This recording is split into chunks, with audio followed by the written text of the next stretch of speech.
The other thing I mentioned, of course, was going insane, and that happened when I turned 40.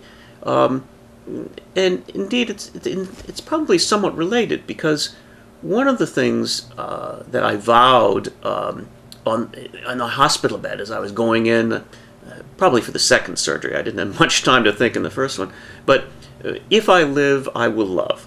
And in my case, what that meant was I needed to come out. And tell that in another story, but I still hadn't come out, and that's not just a case of saying I was an active, happy homosexual and hadn't told certain people. I wasn't out at all, and basically had no private life other than just buying pornography, which really doesn't count. So I needed to come out, and I knew that. I knew that at that time. It took me 5 more years to actually come to grips with it. That's the shocking thing. But 5 years later, when I turned 40, I just had to deal with this. Again, how it related to the law firm is another story, but the short of it is I took a leave of absence for purposes of coming to grips with sexual orientation. That's the first time I'd come out in so many words to my firm. I then took a trip, again, another story, and it was an extremely disorienting experience.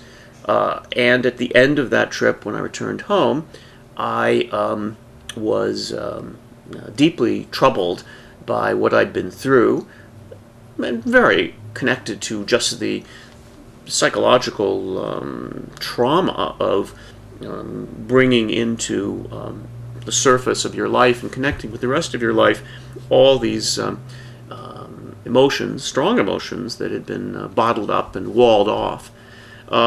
Whatever you say the reasons were at that time, which again was more than 20 years ago, I had what's called a manic episode. Another story to tell all the details of it, but it was quite dramatic. I mean, this was not a, just feeling depressed or something. This was actually, going insane. Happily, it wasn't permanent. It hasn't recurred after that period. But at that time, I was as crazy as you could want. Delusional and euphoric. That's one of the things that goes with mania. And it was very, very upsetting for my friends and colleagues because they had to deal with me, and they were used to dealing with me as someone they could relate to and trust and understand. And all of a sudden, I was spouting craziness and doing things that were really not sane at all. I still feel sad, guilty in a way, although it wasn't the me you're talking to, or who's talking to you now, who was doing that. But I do feel regretful at the what I put those folks through.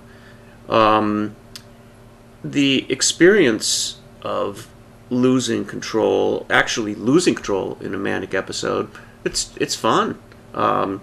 You are flying. You have discovered something cool that other people don't know. That makes everything simpler. Everything's fun. You're very, very attractive. It's a nice experience. Now, when you do something really crazy and you are institutionalized, which happened to me for a period of several weeks, that's not so nice because you're actually basically in prison and subjected to all sorts of treatments of one kind or another. In my case, it was lithium was the thing that calmed me down. It does not have terrible side effects in controlled doses, but it's an unpleasant experience being incarcerated, basically.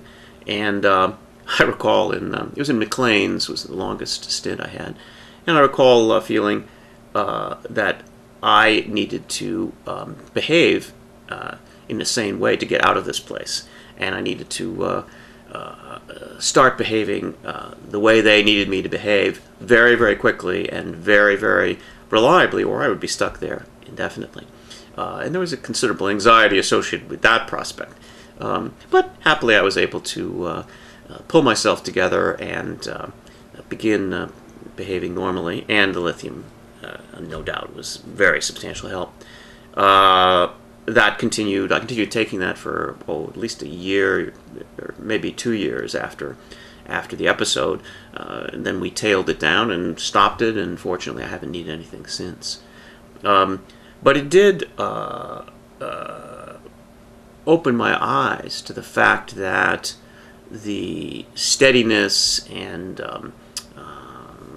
reliability of one's perceptions and ideas is kind of an illusion. It carries on, and it seems very good, and as long as it in fact works in a normal way, it is reliable, and yet it is fragile. And at least in this circumstance, I certainly felt I was rational. I didn't know I was crazy. I thought I just figured things out. I certainly was happy, but I wasn't. It wasn't. I couldn't tell. I couldn't control. I couldn't even identify the fact that I was in that condition, because I was in the condition. It's interesting. I remember everything. It's not as if it's just a blank to me.